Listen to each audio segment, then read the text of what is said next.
+2 level mains, 10th level degree level പ്രിലിംസുമായിട്ട് ബന്ധപ്പെടുത്തിയിട്ടുള്ള ഒരു 20 കറണ്ട് അഫെയർ ചോദ്യങ്ങളാണ് നമ്മൾ ഇന്ന് ഈ വീഡിയോയിലൂടെ ഡിസ്കസ് ചെയ്യാനായിട്ട് പോകുന്നത്. അപ്പോൾ തീർച്ചയായിട്ടും നിങ്ങൾക്കൊരു മോക്ക് ടെസ്റ്റ് പോലെ തന്നെ ഈ എക്സാം എഴുതാവുന്നതാണ്. 4 ഓപ്ഷൻസ് കൊടുത്തിട്ടുണ്ട്. ക്വസ്റ്റ്യൻ വായിച്ച ശേഷം നിങ്ങൾ എന്ത് ചെയ്യുക, വീഡിയോ പോസ് ചെയ്ത ശേഷം ശരി ഉത്തരം കണ്ടെത്താനായിട്ട് ശ്രമിക്കുക. അപ്പോൾ നമുക്ക് നേരെ ക്ലാസ്സിലേക്ക് തന്നെ കിടക്കാം.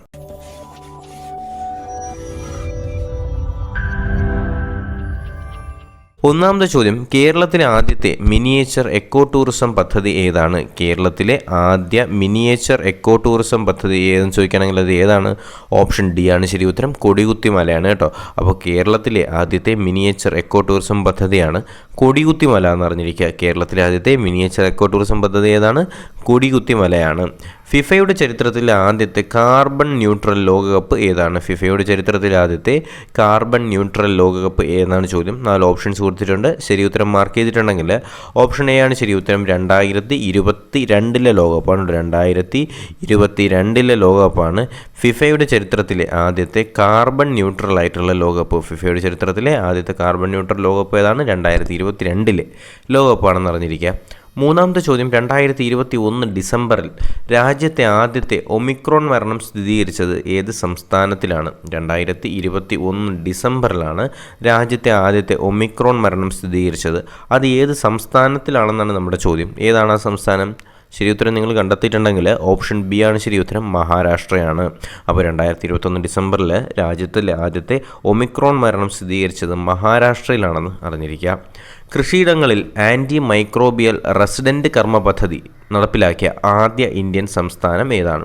കൃഷിയിടങ്ങളിൽ ആൻറ്റി മൈക്രോബിയൽ റെസിഡൻറ്റ് കർമ്മ പദ്ധതി നടപ്പിലാക്കിയ ആദ്യ ഇന്ത്യൻ സംസ്ഥാനം ഏത് തന്നെയാണ്? നമ്മുടെ കേരളം തന്നെയാണ്. അപ്പോൾ കൃഷിയിടങ്ങളിൽ ആൻറ്റി മൈക്രോബിയൽ റെസിഡൻറ്റ് കർമ്മ പദ്ധതി നടപ്പിലാക്കിയ ആദ്യ ഇന്ത്യൻ സംസ്ഥാനം ഏത് തന്നെയാണ്? നമ്മുടെ കേരളം തന്നെയാണ്. ഓട്ടോമാറ്റിക് സിഗ്നലിംഗ് സംവിധാനം ഏർപ്പെടുത്താനായിട്ട് അനുമതി ലഭിച്ച കേരളത്തിലെ റെയിൽപാത ഏതാണ് എന്നാണ് ചോദ്യം. ഓട്ടോമാറ്റിക് സിഗ്നലിംഗ് സംവിധാനം ഏർപ്പെടുത്താനായിട്ട് അനുമതി ലഭിച്ച കേരളത്തിലെ റെയിൽപാത ഏതെന്നാണ് നമ്മുടെ 5ാമത്തെ ചോദ്യം. നിങ്ങൾ ശരി ഉത്തരം മാർക്ക് ചെയ്തിട്ടുണ്ടെങ്കിൽ അത് എറണാകുളം ഷൊർണൂറാണ്. അപ്പോൾ ഓട്ടോമാറ്റിക് സിഗ്നലിംഗ് സംവിധാനം ഏർപ്പെടുത്താൻ തീരുമാനിച്ച നമ്മുടെ കേരളത്തിലെ ആദ്യത്തെ റെയിൽപാതയാണ് എറണാകുളം ടു ഷൊർണൂർ റെയിൽപാത. ഓക്കെ, നമ്മുടെ വീഡിയോ ഇതുവരെ ലൈക്ക് ചെയ്ത് കാണുന്ന ആരെങ്കിലും ഉണ്ടെങ്കിൽ തീർച്ചയായിട്ടും ലൈക്ക് ചെയ്യുക. കാരണം നിങ്ങളുടെ സപ്പോർട്ട് ഉണ്ടെങ്കിൽ മാത്രമേ നമുക്ക് മുന്നോട്ട് പോകാനായിട്ട് കഴിയത്തുള്ളൂ. ചാനൽ സബ്സ്ക്രൈബ് ചെയ്യാതെ ആരെങ്കിലും കാണുന്നുണ്ടെങ്കിൽ തീർച്ചയായിട്ടും സബ്സ്ക്രൈബ് ചെയ്ത് സപ്പോർട്ട് ചെയ്യുക. നിങ്ങളുടെ സുഹൃത്തുക്കളിലേക്ക് കൂടി എത്തിച്ചു കൊടുക്കുക. ഓക്കെ, നമുക്കടുത്ത് 6ാമത്തെ ചോദ്യത്തിലേക്ക് കിടക്കാം. കൊറോണയും ഇൻഫ്ലുവൻസയും ചേർന്നുകൊണ്ടുണ്ടാകുന്ന രോഗാവസ്ഥയായിട്ടുള്ള ഫ്ലൊറോണ രോഗം ആദ്യം റിപ്പോർട്ട് ചെയ്തത് ഏത് സംസ്ഥാനത്തിലാണ്? ചോദ്യം വളരെ ശ്രദ്ധിക്കുക. കൊറോണയും ഇൻഫ്ലുവൻസയും ചേർന്നുകൊണ്ടുണ്ടാകുന്ന രോഗാവസ്ഥയാണ് ഫ്ലൊറോണ രോഗം. ഇത് ആദ്യം റിപ്പോർട്ട് ചെയ്തത് ഏത് രാജ്യത്തിലാണെന്നാണ് ചോദ്യം. ഫ്ലൊറോണ റിപ്പോർട്ട് ചെയ്തത് ഏത് രാജ്യത്തിലാണ്? ഇസ്രായേലിലാണ്. ഓക്കെ, അപ്പോൾ കൊറോണയും ഇൻഫ്ലുവൻസയും ചേർന്നുണ്ടാകുന്ന രോഗമായിട്ടുള്ള ഫ്ലൊറോണ രോഗം റിപ്പോർട്ട് ചെയ്തത് ഇസ്രായേലിലാണെന്ന് അറിഞ്ഞിരിക്കുക. സംശയമില്ലല്ലോ. അടുത്ത നമുക്ക് 7ാമത്തെ ചോദ്യത്തിലേക്ക് കടക്കാം. 2022 ജനുവരി 1 ആരംഭിച്ച പഥേ ഭാരത് എത്ര ദിവസത്തേക്കുള്ള വായനാ ക്യാമ്പയിനാണ്? 2021 ജനുവരി 1 ആരംഭിച്ച പഥേ ഭാരത് എത്ര ദിവസത്തേക്കുള്ള വായനാ ക്യാമ്പയിനാണെന്നാണ് നമ്മുടെ ചോദ്യം. പഥേ ഭാരത് എന്ന് പറയുന്നത് 100 ദിവസത്തേക്കുള്ള വായനാ ക്യാമ്പയിനാണ്. 100 ദിവസത്തേക്കുള്ള വായനാ ക്യാമ്പയിനാണ് എന്ത്? പഥേ ഭാരത്. 100 ദിവസത്തേക്കുള്ള വായനാ ക്യാമ്പയിനാണ് പഥേ ഭാരത്. ഓക്കെ അല്ലേ? അടുത്ത 8ാമത്തെ ചോദ്യം, കേന്ദ്ര പൊതുവിദ്യാഭ്യാസ വകുപ്പ് ദേശീയ തലത്തിൽ സംഘടിപ്പിക്കുന്ന കലാ ഉത്സവ് 2022 സംസ്ഥാനതല വേദി എവിടെയാണ്? ചോദ്യം വളരെ ശ്രദ്ധിക്കുക. കേന്ദ്ര പൊതുവിദ്യാഭ്യാസ വകുപ്പ് നടപ്പിലാക്കുന്ന ദേശീയ തലത്തിൽ സംഘടിപ്പിക്കുന്നതായിട്ടുള്ള കലാ ഉത്സവ് 2022 സംസ്ഥാനതല വേദി എവിടെയെന്ന് ചോദിക്കുകയാണെങ്കിൽ അത് എവിടെയാണ്? ഓപ്ഷൻ ഡി ആണ് ശരി ഉത്തരം. കോഴിക്കോടിലാണ്. അപ്പോൾ കോഴിക്കോടിലാണ് കേന്ദ്ര പൊതുവിദ്യാഭ്യാസ വകുപ്പ് ദേശീയ തലത്തിൽ സംഘടിപ്പിക്കുന്ന കലാ ഉത്സവ് 2022 സംസ്ഥാനതല വേദി എവിടെയാണ്? കോഴിക്കോടിലാണെന്നും അറിഞ്ഞിരിക്കുക. 9ാമത്തെ ചോദ്യം, 2022 ജനുവരിയിൽ കൊച്ചി വാട്ടർ മെട്രോ പ്രോജക്റ്റിന് വേണ്ടി നിർമ്മിച്ച കേരളത്തിലെ ആദ്യത്തെ ബാറ്ററി പവേർഡ് ഇലക്ട്രിക് ബോട്ട് ഏതാണ്? ചോദ്യം ശ്രദ്ധിക്കുക. 2022 ജനുവരിയിൽ കൊച്ചി വാട്ടർ മെട്രോ പ്രോജക്റ്റിന് വേണ്ടി നിർമ്മിച്ച കേരളത്തിലെ ആദ്യ ബാറ്ററി പവേർഡ് ഇലക്ട്രിക് ബോട്ട് ഏതെന്ന് ചോദിക്കുകയാണെങ്കിൽ അത് ഏതാണ്? ഓപ്ഷൻ സി ആണ് ശരി ഉത്തരം, മുസിരസ് ആണ് കേട്ടോ. അപ്പോൾ മുസിരസ് ആണെന്ന് 2022 ജനുവരിയിൽ കൊച്ചി വാട്ടർ മെട്രോ പ്രോജക്റ്റിന് വേണ്ടി നിർമ്മിച്ച കേരളത്തിലെ ആദ്യ ബാറ്ററി പവേർഡ് ഇലക്ട്രിക് ബോട്ടാണ് മുസിരസ് എന്നും അറിഞ്ഞിരിക്കുക. 10ാമത്തെ ചോദ്യം, എൻഫോഴ്സ്മെൻറ്റ് ഡയറക്ടറേറ്റ് അല്ലെങ്കിൽ ED, central bureau of investigation അല്ലെങ്കിൽ CBI ഡയറക്ടർമാരുടെ കാലാവധി എത്ര വർഷം വരെ നീട്ടാനാണ് കേന്ദ്രം ഓർഡിനൻസ് കൊണ്ടുവന്നതെന്നാണ് നമ്മുടെ ചോദ്യം. അപ്പോൾ എൻഫോഴ്സ്മെൻറ്റ് ഡയറക്ടറേറ്റിൻ്റെയും സെൻട്രൽ ബ്യൂറോ ഓഫ് ഇൻവെസ്റ്റിഗേഷൻ്റെയും ഡയറക്ടർമാരുടെ കാലാവധി എത്ര വർഷത്തേക്ക് നീട്ടാനാണ് കേന്ദ്രം ഓർഡിനൻസ് കൊണ്ടുവന്നിട്ടുള്ളത്? 5 വർഷത്തേക്ക് കൂടി നീട്ടാനാണ് കേന്ദ്രം ഓർഡിനൻസ് കൊണ്ടുവന്നിട്ടുള്ളത്. അപ്പോൾ ഓപ്ഷൻ ബി ആണ് ഇതിൽ ശരി ഉത്തരം വരിക. ഓക്കെ, അപ്പോൾ enforcement directorate, central bureau of investigation ഡയറക്ടർമാരുടെ കാലാവധി 5 വർഷം വരെ നീട്ടാനാണ് കേന്ദ്രം ഓർഡിനൻസ് കൊണ്ടുവന്നതെന്നും അറിഞ്ഞിരിക്കുക. ഓക്കെ അല്ലേ? 11ാമത്തെ ചോദ്യത്തിലേക്ക് നമുക്ക് കടക്കാം. പൊതുസ്ഥലങ്ങളിൽ അനുവാദമില്ലാതെ ഫോട്ടോ എടുക്കുന്നതും കുറ്റകരമാണെന്നും അതിനായിട്ട് തടവും പിഴയും ചുമത്തുമെന്നും പറഞ്ഞ രാജ്യം ഏതെന്നാണ് നമ്മുടെ ചോദ്യം. ഏതാണ് രാജ്യം? ഏതാണ്? യുണൈറ്റഡ് അറബ് എമിറേറ്റ്സ് അല്ലെങ്കിൽ UAE ആണ്. ഓക്കെ, ചോദ്യം ശ്രദ്ധിക്കുക. പൊതുസ്ഥലങ്ങളിൽ അനുവാദമില്ലാതെ ഫോട്ടോ എടുക്കുന്നത് കുറ്റകരമാണെന്നും അതിനായിട്ട് തടവും പിഴയും ചുമത്തുമെന്നും പ്രഖ്യാപിച്ച രാജ്യമാണ് ഏത്? നമ്മുടെ UAE എന്ന് പറയുന്നത്. ഓക്കെ അല്ലേ? United Arab Emirates. ഓക്കെ, അടുത്ത് നമുക്ക് 12ാമത്തെ ചോദ്യത്തിലേക്ക് കിടക്കാം. സിന്ധു കേന്ദ്ര സർവകലാശാല നിലവിൽ വരുന്നത് എവിടെയാണ്? സിന്ധു കേന്ദ്ര സർവകലാശാല നിലവിൽ വരുന്നത് എവിടെ എന്നാണ് നമ്മുടെ 12ാമത്തെ ചോദ്യം. എവിടെയാണ് സിന്ധു സർവകലാശാല വരാനായിട്ട് പോകുന്നത്? അത് നമ്മുടെ ഓപ്ഷൻ ബി ആണ് ശരി ഉത്തരം, ലഡാക്കിലാണ് കേട്ടോ. അപ്പോൾ ലഡാക്കിലാണ് എന്ത് വരുന്നത്? സിന്ധു കേന്ദ്ര സർവകലാശാല വരാനായിട്ട് പോകുന്നത് ലഡാക്കിലാണെന്ന് അറിഞ്ഞിരിക്കുക. അടുത്ത നമുക്ക് 13ാമത്തെ ചോദ്യത്തിലേക്ക് കിടക്കാം. 2022 പുതുവത്സര ദിനത്തിൽ സമ്പൂർണ്ണ ഓഫീസ് സംവിധാനം ആരംഭിച്ച വകുപ്പ് ഏതാണ്? 2022 പുതുവത്സര ദിനത്തിൽ സമ്പൂർണ്ണ ഓഫീസ് സംവിധാനം ആരംഭിച്ച വകുപ്പ് എന്ന് ചോദിക്കുകയാണെങ്കിൽ അത് ഏതാണ്? ഓപ്ഷൻ സി ആണ് ശരി ഉത്തരം, പൊതുമരാമത്ത് വകുപ്പാണ്. അപ്പോൾ പൊതുമരാമത്ത് വകുപ്പാണ് എന്ത് ചെയ്യുന്നത്? സമ്പൂർണ്ണ ഓഫീസ് സംവിധാനം 2022 2022 സമ്പൂർണ്ണ ഓഫീസ് സംവിധാനം നടപ്പിലാക്കുന്ന വകുപ്പാണ് പൊതുമരാമത്ത് വകുപ്പെന്നും അറിഞ്ഞിരിക്കുക. അടുത്ത 14ാമത്തെ ചോദ്യം, നരേന്ദ്രമോദി മാർഗ് റോഡ് ഉദ്ഘാടനം ചെയ്തത് ഏത് സംസ്ഥാനത്തിലാണ്? നരേന്ദ്രമോദി മാർഗ് റോഡ് ഉദ്ഘാടനം ചെയ്തത് ഏത് സംസ്ഥാനത്തിലാണെന്നാണ് നമ്മുടെ 14ാമത്തെ ചോദ്യം. ഈ 3 ഓപ്ഷൻസിനകത്ത് നിന്ന് ശരി ഉത്തരം നിങ്ങൾ കണ്ടെത്തിയാൽ മാത്രം മതി. ഏതാണ് ശരി ഉത്തരം? ഏതാണ്? സിക്കിമാണ്. ഓപ്ഷൻ എ ആണ് ശരി ഉത്തരം. സിക്കിമിലാണ് എന്ത് വരുന്നത്? നരേന്ദ്രമോദി മാർഗ് റോഡ് നിലവിൽ വരുന്ന ഇന്ത്യൻ സംസ്ഥാനം ഏതാണ്? സിക്കിമാണെന്ന് അറിഞ്ഞിരിക്കുക. അടുത്ത നമുക്ക് 15ാമത്തെ ചോദ്യത്തിലേക്ക് കടക്കാം. ലോകത്തിലെ ഏറ്റവും നീളം കൂടിയ മെട്രോ റെയിൽ തുറക്കുന്നത് എവിടെയാണ്? ലോകത്തിലെ ഏറ്റവും നീളം കൂടിയ മെട്രോ റെയിൽ തുറക്കുന്നത് എവിടെയെന്ന് ചോദിച്ചാണല്ലോ, എവിടെയാണത്? ഓപ്ഷൻ സി ആണ് ശരി ഉത്തരം, ചൈനയിലെ ഷാങ്ഹായിലാണ് കേട്ടോ. അപ്പോൾ ലോകത്തിലെ ഏറ്റവും നീളം കൂടിയ മെട്രോ റെയിൽ തുറക്കുന്നത് എവിടെയാണ്? നമ്മുടെ ചൈനയിലെ ഷാങ്ഹായിലാണ് ലോകത്തിലെ ഏറ്റവും നീളം കൂടിയ മെട്രോ റെയിൽ ഓപ്പൺ ആവുന്നതെന്ന് അറിഞ്ഞിരിക്കുക. 16ാമത്തെ ചോദ്യം, DRDOയുടെ എത്രാമത്തെ സ്ഥാപക ദിനമാണ് 2022 ജനുവരി 1 ആഘോഷിച്ചതെന്നാണ് ചോദ്യം. DRDOയുടെ എത്രാമത്തെ സ്ഥാപക ദിനമാണ് 2022 ജനുവരി 1 ആഘോഷിച്ചതെന്ന് ചോദിച്ചാൽ അത് എത്രാമത്തെയാണ്? ഓപ്ഷൻ എ ആണ് ശരി ഉത്തരം, 64ാമതാണ് കേട്ടോ. അപ്പോൾ 64ാമത് സ്ഥാപക ദിനമാണ് ആരുടെ? DRDOയുടെ 64ാമത് സ്ഥാപക ദിനമാണ് 2022 ജനുവരി 1 എന്ത് ചെയ്യുന്നത്? നമ്മൾ ആഘോഷിച്ചതെന്ന് അറിഞ്ഞിരിക്കുക. മറക്കരുത്, 2022 ജനുവരി 1 DRDOയുടെ 64ാമത് സ്ഥാപക ദിനമാണ് നമ്മൾ ആചരിച്ചത്.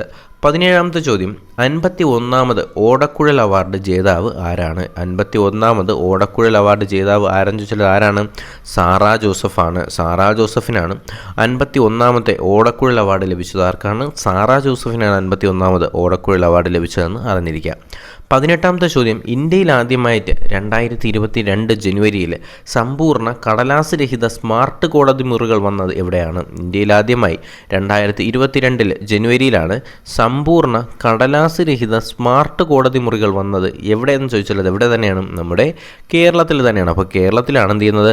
2022 ജനുവരിയിൽ സമ്പൂർണ്ണ കടലാസ് രഹിത സ്മാർട്ട് കോടതി മുറികൾ വന്നത് എവിടെയാണ്? നമ്മുടെ കേരളത്തിലാണെന്ന് അറിഞ്ഞിരിക്കുക. 19ാമത്തെ ചോദ്യത്തിലേക്ക് കടക്കാം. ഇന്ത്യയിൽ ആദ്യമായിട്ട് pension card digital life certificate നൽകുന്ന സംസ്ഥാനം ഏതാണ്? അപ്പോൾ ഇന്ത്യയിൽ ആദ്യമായിട്ട് പെൻഷൻകാർക്കായിട്ട് ഡിജിറ്റൽ ലൈഫ് സർട്ടിഫിക്കറ്റ് നൽകുന്ന സംസ്ഥാനം ഏതെന്ന് ചോദിച്ചാൽ അത് ഏത് സംസ്ഥാനമാണ് അങ്ങനെ കൊടുക്കുന്നത്? ഓപ്ഷൻ എ ആണ് ശരി ഉത്തരം, ഒഡീഷയാണ് കേട്ടോ. അപ്പോൾ ഒഡീഷയാണ് ഇന്ത്യയിൽ ആദ്യമായിട്ട് പെൻഷൻകാർക്കായിട്ട് ഡിജിറ്റൽ ലൈഫ് സർട്ടിഫിക്കറ്റ് നൽകുന്ന സംസ്ഥാനം ഏതാണ്? നമ്മുടെ ഓപ്ഷൻ എ ആണ് ശരി ഉത്തരം, ഒഡീഷയാണെന്ന് അറിഞ്ഞിരിക്കുക. അടുത്ത 20ാമത്തെ ചോദ്യം എന്ന് പറയുന്നത് ഹബീബ്ഗഞ്ച് റെയിൽവേ സ്റ്റേഷൻ്റെ പേര് റാണി കമലാപതി റെയിൽവേ സ്റ്റേഷൻ എന്നാക്കി. ഏത് നഗരത്തിലാണ് ഈ സ്റ്റേഷൻ ഉള്ളത്? ചോദ്യം വളരെ ശ്രദ്ധിക്കുക. ഹബീബ്ഗഞ്ച് റെയിൽവേ സ്റ്റേഷനെ ഏത് പേരിലേക്ക് മാറ്റി? റാണി കമലാപതി റെയിൽവേ സ്റ്റേഷൻ എന്ന് മാറ്റി. ഇത് ഏത് നഗരത്തിലാണ് ഈ റെയിൽവേ സ്റ്റേഷൻ ഉള്ളതെന്നാണ് നമ്മുടെ ചോദ്യം. ഓപ്ഷൻ സി ആണ് ശരി ഉത്തരം. ഭോപ്പാലിലാണ് കേട്ടോ. അപ്പോൾ ഭോപ്പാലിലാണ് എന്ത് ചെയ്യുന്നത്? ഹബീബ്ഗഞ്ച് റെയിൽവേ സ്റ്റേഷൻ ഏത് അല്ലെങ്കിൽ ഏത് നഗരത്തിലാണുള്ളത്? അത് ഭോപ്പാലിലാണ്. ഈ ഹബീബ്ഗഞ്ച് റെയിൽവേ സ്റ്റേഷനെയാണ് ഇപ്പോൾ റാണി കമലാപതി റെയിൽവേ സ്റ്റേഷൻ എന്നാക്കി മാറ്റിയത്. ഓക്കെ അല്ലേ? തെറ്റിക്കത്തില്ലല്ലോ. അപ്പോൾ ഭോപ്പാൽ റെയിൽവേ സ്റ്റേഷൻ്റെ പഴയ പേരെന്തായിരുന്നു? ഹബീബ്ഗഞ്ച് എന്നായിരുന്നു. അതിന് എന്തായിട്ട് മാറി? ഇപ്പോൾ റാണി കമലാപതി എന്നാക്കി മാറ്റി. ഓക്കെ അല്ലേ? അടുത്ത നമുക്ക് 21ാമത്തെ ചോദ്യത്തിലേക്ക് കടക്കാം. 2021 US ഓപ്പൺ ജേതാവ് ആരാണ്? 2021 US ഓപ്പൺ ജേതാവ് ആരെന്നാണ് നമ്മുടെ ചോദ്യം. ആരാണത്? ഡാനിയൽ മെദ്വദേവാണ്. 2021 US ഓപ്പൺ ജേതാവ് ആരാണ്? ഡാനിയൽ മെദ്വദേവാണ്. 2021 US ഓപ്പൺ ജേതാവ് ആരാണ്? ഡാനിയൽ മെദ്വദേവാണ്. 2021 22ാമത്തെ ചോദ്യം. 2021 അടൽ ദേശീയ റാങ്കിങ്ങിൽ ഇടം ലഭിച്ച കേരളത്തിലെ സ്ഥാപനങ്ങൾ എത്ര എണ്ണമാണ്? 2021 അടൽ ദേശീയ റാങ്കിങ്ങിൽ ഇടം ലഭിച്ച കേരളത്തിലെ സ്ഥാപനങ്ങൾ എത്രയെന്നാണ് നമ്മുടെ 22ാമത്തെ ചോദ്യം. എത്ര എണ്ണമാണുള്ളത്? 4 സ്ഥാപനങ്ങളാണ്. അപ്പോൾ 4 സ്ഥാപനങ്ങളാണ് 2021 അടൽ ദേശീയ റാങ്കിങ്ങിൽ. എന്ത് റാങ്കിങ് ആണ്? അടൽ ദേശീയ റാങ്കിങ്ങിൽ നമ്മുടെ നമ്മുടെ കേരളത്തിൽ നിന്നുള്ള 4 സ്ഥാപനങ്ങളുണ്ട്. ഓക്കെ. അപ്പോൾ 2021 അടൽ ദേശീയ റാങ്കിങ്ങിൽ നമ്മുടെ കേരളത്തിൽ നിന്ന് 4 സ്ഥാപനങ്ങളുണ്ടെന്ന് അറിഞ്ഞിരിക്കുക. അടുത്ത 23ാമത്തെ ചോദ്യം. ഏത് സംസ്ഥാനത്തിൻ്റെ പുതിയ ചീഫ് സെക്രട്ടറിയാണ് അമീർ സുബ്ഹാനി? ഓക്കെ. അപ്പോൾ ഏത് സംസ്ഥാനത്തിൻ്റെ പുതിയ ചീഫ് സെക്രട്ടറിയാണ് അമീർ സുബ്ഹാനി എന്നാണ് നമ്മുടെ ചോദ്യം. ഓക്കെ. ചീഫ് സെക്രട്ടറിയാണ് പുള്ളിക്കാരൻ, അതൊന്ന് ശ്രദ്ധിക്കുക. അദ്ദേഹത്തിൻ്റെ പേരാണ് അമീർ സുബ്ഹാനി. ഓക്കെ. അപ്പോൾ ഏത് സംസ്ഥാനത്തിൻ്റെ പുതിയ ചീഫ് സെക്രട്ടറിയാണ് അമീർ സുബ്ഹാനി എന്ന് ചോദിച്ചാൽ അദ്ദേഹം ബീഹാറിലെയാണ്. അപ്പോൾ ബീഹാറിലെ പുതിയ ചീഫ് സെക്രട്ടറിയാണ് അമീർ സുബ്ഹാനി. നമ്മുടെ ബീഹാറിലെ പുതിയ ചീഫ് സെക്രട്ടറിയാണ് ആര്? നമ്മുടെ അമീർ സുബ്ഹാനി എന്ന് അറിഞ്ഞിരിക്കുക. 24ാമത്തെ ചോദ്യം. സംയുക്ത സൈനിക പരിശീലന അഭ്യാസമായിട്ടുള്ള EXCISE 2021 ഇന്ത്യ നടത്തിയത് ഏത് രാജ്യവുമായി സഹകരിച്ചാണ്? അപ്പോൾ നമ്മുടെ സംയുക്ത സൈനിക പരിശീലന അഭ്യാസമായിട്ടുള്ള EXCISE എന്താണ്? EXCISE നടപ്പിലാക്കിയത് ഏത് രാജ്യവുമായിട്ട് ചേർന്നുകൊണ്ടാണെന്നാണ് നമ്മുടെ ചോദ്യം. ഏത് രാജ്യവുമായിട്ട് ചേർന്നാണ് EXCISE നടപ്പിലാക്കിയത്? നമ്മുടെ ഫ്രാൻസുമായി ചേർന്നുകൊണ്ടാണെന്ന് അറിഞ്ഞിരിക്കുക. ഓപ്ഷൻ എ ആണ് ശരി ഉത്തരം. ഫ്രാൻസുമായി ചേർന്നുകൊണ്ട് ഇന്ത്യ നടപ്പിലാക്കിയ അല്ലെങ്കിൽ ഇന്ത്യ നടത്തിയ സംയുക്ത സൈനിക അഭ്യാസമാണ് എന്ത്? EXCISE 2021. ഓക്കെ അല്ലേ? ഓക്കെ, നമുക്കടുത്ത് 25ാമത്തെ നമ്മുടെ ലാസ്റ്റ് ക്വസ്റ്റ്യനിലേക്ക് കടക്കാം. കിഡ്സ് സ്പോർട്സ് വെയർ ബ്രാൻഡായിട്ടുള്ള പ്ലേറ്റോയുടെ ബ്രാൻഡ് അംബാസിഡറും ഉപദേശകനുമായി നിയമിച്ചത് ആരെയാണ്? കിഡ്സ് സ്പോർട്സ് വെയർ അല്ലെങ്കിൽ കുട്ടികളുടേതാണ് കിഡ്സ് സ്പോർട്സ് വെയർ ബ്രാൻഡാണ് ഏത്? പ്ലേറ്റോ. PLAETO. അപ്പോൾ ഈ പ്ലേറ്റോയുടെ ബ്രാൻഡ് അംബാസിഡറും ഉപദേശകനുമായിട്ട് നിയമിച്ചത് ആരെയാണ്? വിരാട് കോഹ്ലിയാണോ? അല്ല. നമ്മുടെ ഋഷഭ് പന്താണോ? അല്ല. രോഹിത് ശർമ്മയാണോ? അല്ല.